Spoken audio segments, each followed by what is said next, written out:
This is the story of Amina, a poor girl who worked as a maid for her elderly parents in a rich house. But one day, while cleaning, an expensive vase broke, and her landlady got angry and fired her. The conditions at home become more difficult, and her father also falls ill, and she does not have money to buy medicine, so she is forced to steal from a shop. But even there, the shopkeeper catches her and calls the soldiers. To know how she will cope with all these troubles, watch the whole story. The bazaar of the bazaar was a living picture, where the morning sun illuminates the streets with its rays, and the shops sparkle.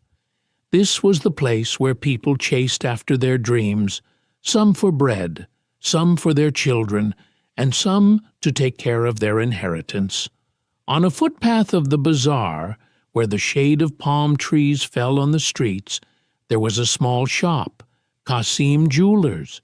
This shop belonged to Adil, a 25-year-old young man whose face was always bright with smiles, and whose eyes were wet with memories of his father.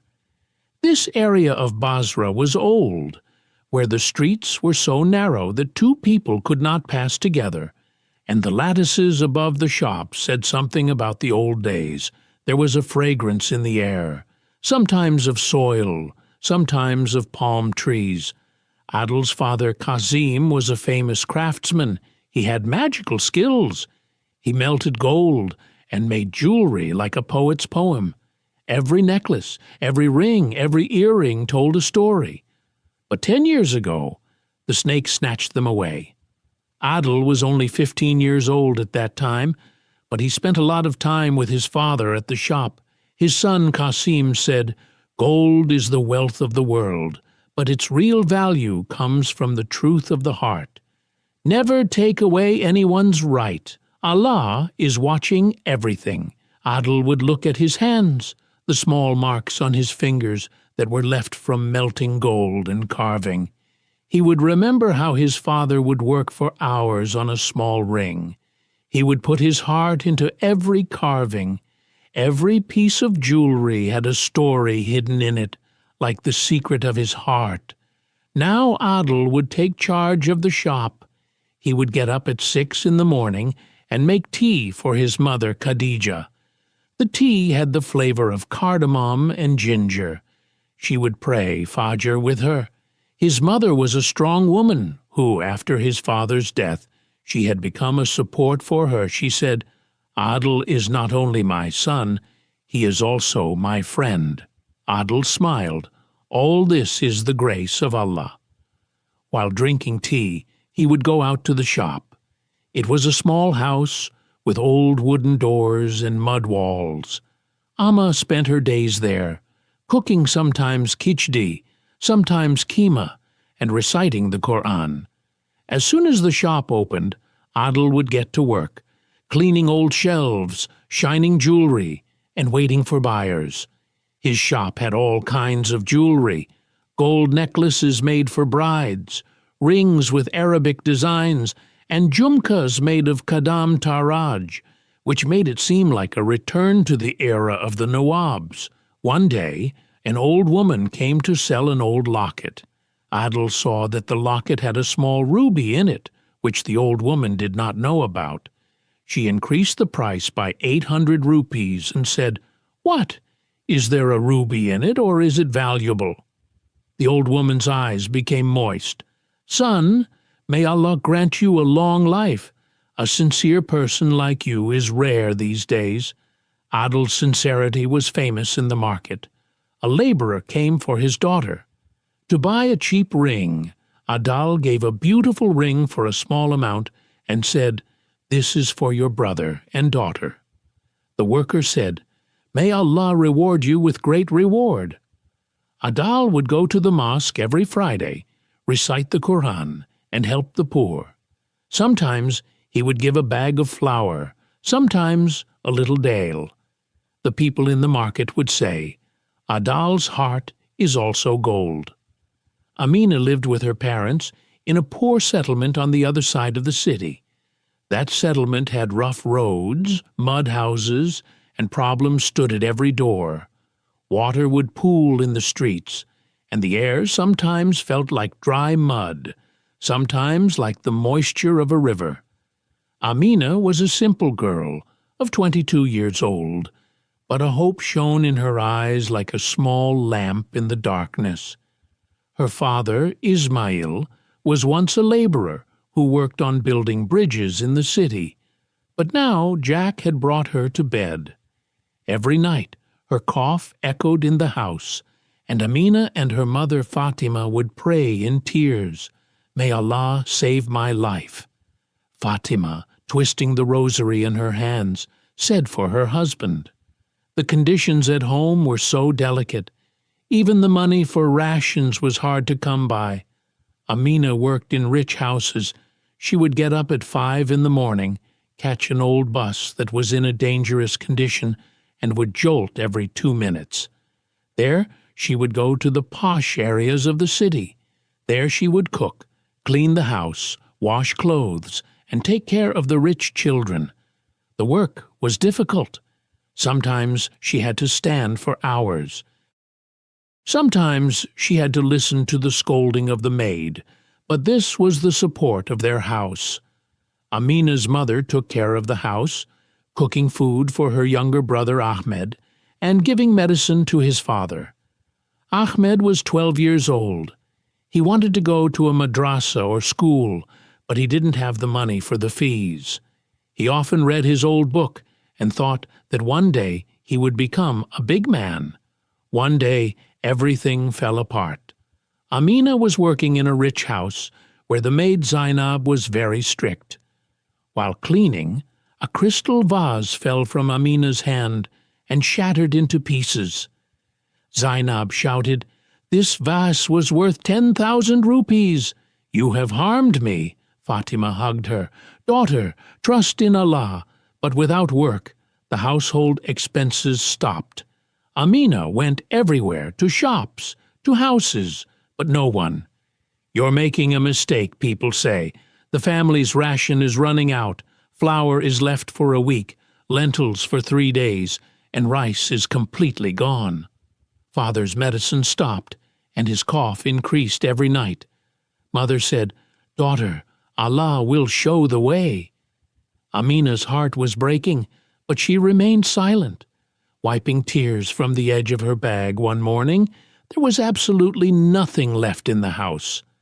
Mother Fatima moistened her eyes and said, "Today, not even a single grain, daughter. Allah is the owner." Amina went to the market praying in her heart to find work. She stopped at every shop and asked if there was any work, but everyone refused. Someone said, "You have no experience." Tired, she went to a ration shop called Qadir's Grain Shop. This shop was next to a doll's gold shop. There was a crowd there. People were buying lentils, rice, and flour. Qadir, a 50-year-old businessman with a beard on his face and the marks of carrying ration bags in his hands, was distributing goods quickly. His son Asif, who was 20 years old, was helping him. The way they spoke was the same, fast and harsh. Amina looked at the shop and her heart pounded. There was no food in the house today. She kept thinking, "This merchant will not lend money because she is poor and has no identity." A bad thought came to her mind. "Let me steal some lentils and rice. I will return it when I get the money."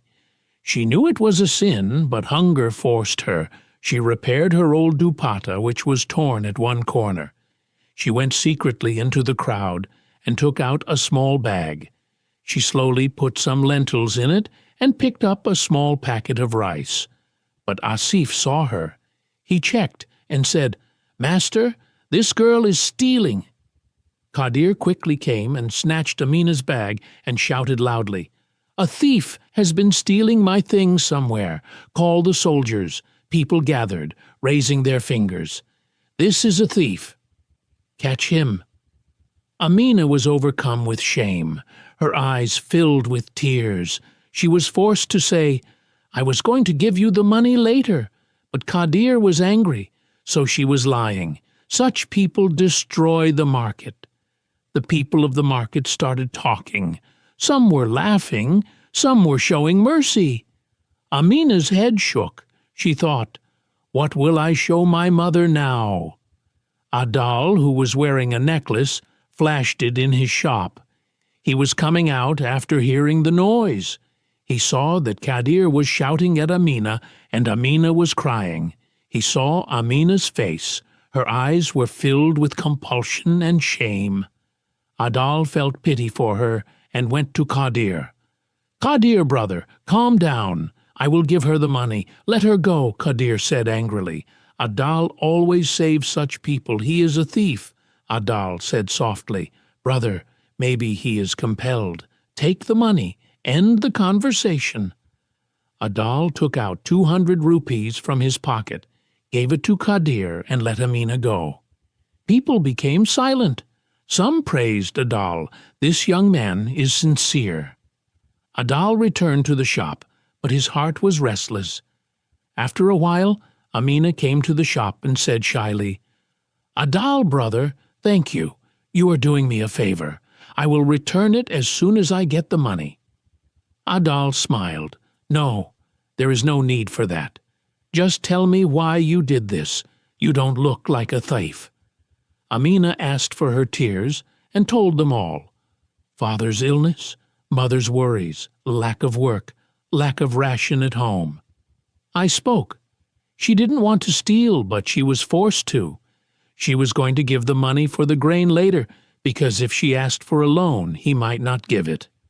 Adal listened to Gohar and asked him what work you do. Amina told her that she was a maid in a wealthy house, but was fired because she broke a vase. She said, "If there is any work, let me know." Adal thought about it and said, "Okay, come tomorrow morning, I will think about something." Amina said thank you and left. In the evening, Adal returned home while eating and told his mother Khadija everything about this girl, how she was stealing out of compulsion, how Kadir was getting angry, and how she helped Khadija listened carefully and said, "Son, you did a good deed. I feel sorry for this girl. Why don't you put her to work in the shop?" Adal said with a sigh.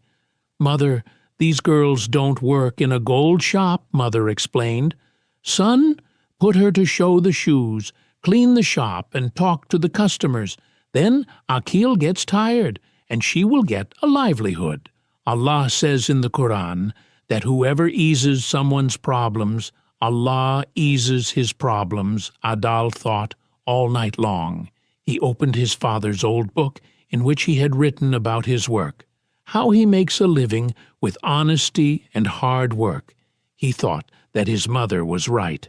There is a lot of work at the shop, and maybe this will be a new beginning for Amina. The next day when Amina came, Adal said, "Amina, you will work at the shop. Come at 7 in the morning, clean the shop, show the jewelry to the buyers, help a little." Amina's eyes sparkled. She said, "Yes, Adal, I will work hard. Thank you." Amina's work began. In the beginning she was shy about touching gold jewelry. She was afraid to talk to the buyers. Adal taught her. "Look at the pattern of this necklace. They tell her its price like this." She will learn it gradually. Amina was very bright. She learned quickly. She came at 7 in the morning, sweeping the old wooden shelves of the shop, shining the jewelry, and when the buyers came, she would show them the jewelry with a gentle smile. A few weeks later, Amina told Adal, "Adal, I want to make jewelry patterns. I want to learn art." Adal was surprised, but he smiled and said, "Amina, this is a difficult task, but you have the courage. Come on, I will teach you." He opened his father's old box, which contained small tools, pieces of gold, small pens, and old patterns of engraving. Adal gradually taught Amina how to melt gold and how to carve small patterns on rings. Amina's hands had a strange glow. She made a small ring with a flower pattern and a verse from the Quran. The letter of the verse, Alhamdulillah, was pronounced. Adele saw it and was shocked. "Amina, this is like my father's tars. You really have talent." Amina was embarrassed. "Adele, brother, this is the grace of your training." Amina's designs became famous in the market. A woman, Ruqayya, came who wanted a special sari for her daughter's wedding. Amina showed the designs of a sari she had made. A simple sari with small pieces and a piece of silk was sewn on it. Ruqayya said, "This goes from heart to heart. I will tell my relatives." With the arrival of Ruqayya's friends, the shop flourished. Amina's salary improved the conditions of her house. Flour, lentils, and rice began to arrive in the house. Father Ismail's medicines started to be returned, and the fees for his younger brother Ahmed's madrasa were also paid on time. Mother Fatima prayed that Allah would bless the young man who gave my daughter this opportunity. A few months later, a new exam came. Amina's younger brother Ahmed was preparing for a major exam in the madrasa in which he had to recite 3 verses of the Quran. The verses were to be memorized, but a strict teacher at the madrasa, Maulvi Rahim, began to suspect Ahmed that he was cheating on his friend. Maulvi Sahib called Amina and said, "This boy cheats in exams. We will expel him from the madrasa." Amina's heart was broken because she knew that Ahmed was a hard worker. Every evening he sat in a corner of the house, meditating on the Quran, and spinning his small tasbih. Amina came to the shop crying and told Adal that Adal had been falsely accused of Ahmad. He was innocent, but the teacher was talking about expelling him. What should I do? Adal listened to Amina carefully, and his heart was filled with compassion. He said, "Don't worry, Amina. Tomorrow I will go to the madrasa and we will talk." The next day, Adal and Amina went to the madrasa. Adal spoke softly to Maulvi Rahim. "Maulvi Sahib Ahmed is like my younger brother. He is hard-working. He doesn't cheat. Maybe there was a misunderstanding. I will bear the expenses of his exams, and you should give him another chance." Adal gave money from his own pocket. He paid the exam fee for Ahmed and bought a small Quran book that would help Ahmed memorize. Maulvi Sahib was impressed. "Adel, your passion is good. Okay, we will give Ahmed another chance." On the day of the exam, Ahmed recited his memorization so beautifully that Maulvi Sahib praised him. "This boy is the light of the Quran." Ahmed's name was cleared, and he jumped up with joy. He hugged Adel. "Adel, brother, thank you for your support." Amina looked at Adel, her eyes filled with gratitude. This incident deepened their relationship. With the success of Adel's shop, some shops in the market started to light up. Rafiqam, the owner of the shop next door, was a cunning person who always sought profit. His face always smiled, but his eyes hid deceit. One day he met Adel. "Adel, brother, your shop is running? That girl Amina is doing a good job. Why don't we make a deal? I will put my goods in your shop." Adel saw Rafiqa's jewelry. Some of it was mixed. The gold was not pure. She refused. "Rafiqa, brother, I work honestly. There is no deception in the business." Rafiqa got angry and spread a rumor in the market that jewelry in Adal's shop is expensive, Rafiqa's is cheap. The rumor took effect. Some buyers decreased. Adal was worried, but Amina said, "Adal, be patient. It is in the Quran that with difficulty comes ease. Allah is with the truthful." Adal went to the mosque and prayed, "May Allah protect our shop." Amidst the rumor, a big disaster came.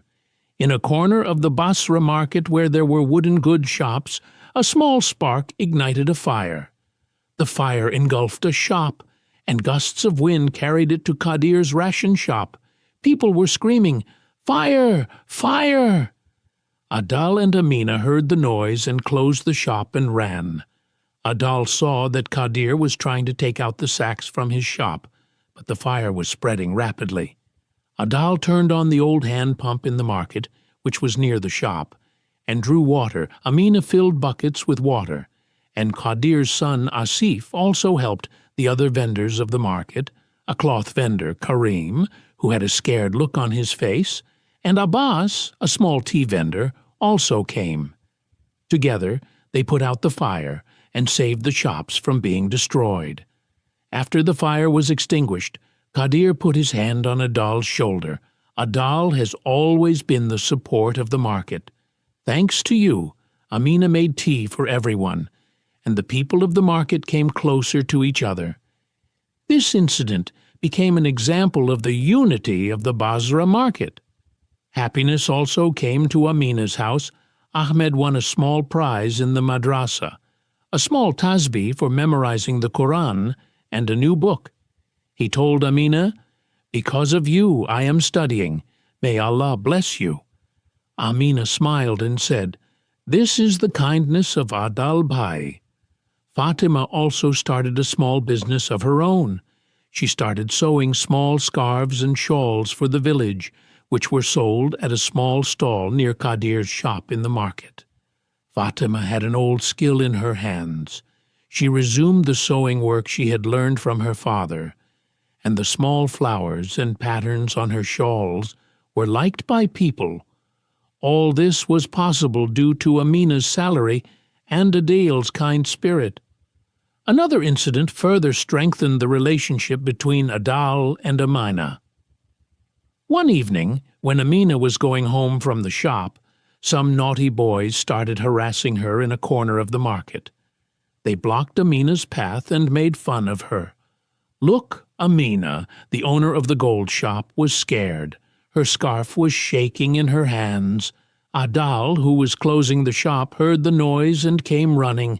He scolded the boys in a harsh tone. "She is like my sister. Speak with respect, otherwise the market will be closed. The people of Basra will not leave you." The boys ran away in shame. Adel consoled Amina. "Don't worry, Amina. I will always be with you."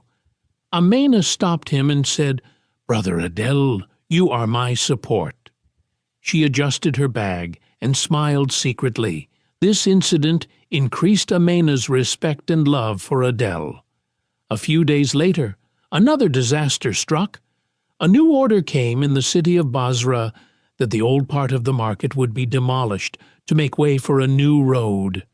Hearing this news, the market traders got worried. Adel's shop, Qadir's grain shop, and other small traders were all in danger. People said, "This market is our livelihood. How can we destroy it?" Adel gathered the market traders and called Qadir, Karim, Abbas, and an old jewelry trader, Haji Bilal. Adel said, "Brothers, we have to fight this together. This market is not just our livelihood, it is our identity." Amina also helped. She went to the city officer and wrote a petition that mentioned the history of the market and its importance. They also spoke to the madrasa teacher who knew a senior officer of the city. Adal and Amina together collected donations from the people of the market and took out a small procession in which the people of Tazar and the town joined. In the procession, people were shouting slogans to save the market, and Amina had an old flag in her hands, which had an old pattern of the Basra market. The city officer listened to them, and the decision to demolish the market was stopped. The officer said that this market is the heart of Basra. It will be demolished not for the new road, but for its glory. The people of the market jumped up with joy, and everyone thanked Adal, and Amina Gadar said, "Adal, Amina, you both have given new life to the market." This incident became another example for Adal and Amina of how every problem can be solved with faith and hard work. Before Eid, Adal made a new decision. He thought of expanding the shop so that more people can get a livelihood.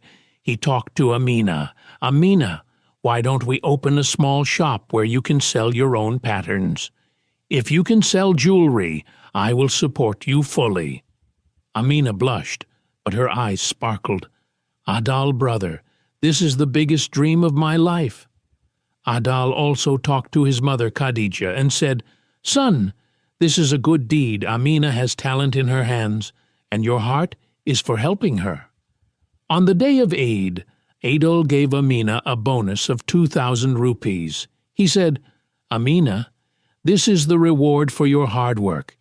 Take something for the house." Amina thanked him and bought new clothes and rations for her house. He bought a new shawl for his mother, in which he had made a small flower pattern himself. He bought a warm blanket for his father, and a school bag, and a small prayer beads for Ahmed. There was a happy atmosphere in the house. Mother Fatima said, "Daughter, this is all due to the grace of Allah and Adal's kindness." After Eid, the friendship between Adal and Amina deepened. They talked at the shop. Adal taught Amina the art of making gold patterns, and Amina told Adal about the progress of her homemade khichdi and biryani. One evening, the shop was closed. While doing so, it started raining heavily. Adal gave his old umbrella to Amina. "Take it and go home. I am fine." Amina said, "Adal, brother, you will also get wet." Adal whispered, "This is how the relationship between brothers and sisters is," but Amina had a new feeling in her heart. Respect for Adal and maybe something else. A new test came to Basra. The river flooded. The heavy rain submerged the city, and the water reached every house in the poor settlement. Not even Amina's house was spared. The water broke the mud walls, and the rations were washed away. Amina's father's health deteriorated again. Being soaked in water made him even more weak. Amina came to the shop crying and told Adal, "Brother, there is nothing left in the house. My father is sick again." Adal immediately decided to take out some money from the shop and buy rations and medicines for Amina's house. He himself went to Amina's house, walked through the swamp of water, and gave the goods to his mother Fatima. Fatima cried and said, "Adal, you are our son." Adal said, "Auntie, this is mine." He also called other shopkeepers in the market, Qadir, Karim, and Abbas, and set up a small relief camp where the needy were given food, warm clothes, and small umbrellas. Amina helped by distributing food and comforting the people. Be patient. Allah will fix everything. After the flood, work in the market stopped. Adal's shop was also affected. Fewer buyers came because people were busy repairing their houses, but Adal and Amina did not give up. They ran the shop and continued to provide small help to the needy. Sometimes a bag of flour, sometimes a small lamp. Adal went to the mosque and prayed, "May Allah protect our city." Time passed, and the Basra market returned to its former glory. Adal's shop was in ruins. He opened a new branch near an old mansion and made Amina its manager. Amina's father was completely satisfied, and happiness returned to the house. Ahmed was doing well in the madrasa, and Ammi Fatima expanded her sewing work. Now she taught the children of the village the Quran and sewed small clothes. Adel's mother Khadija also used to pray. One day she said to Adel, "Amina is a good girl, honest, hard-working, and religious." She married her. Adel was embarrassed, but he thought that his mother was telling the truth. He spoke to Amina. "Amina, I love you. Will you be a part of my life?" Amina lowered her eyes and said, "Yes." "Adel, brother, you supported me. I will also live happily with you." Adel and Amina got married in a simple mosque. All the people of the market came. Qadir congratulated her. "Adel, you have done your duty." Bibi Aisha gifted Amina a gold necklace. Adel and Amina set up a trust where the poor get ration and medicine for free.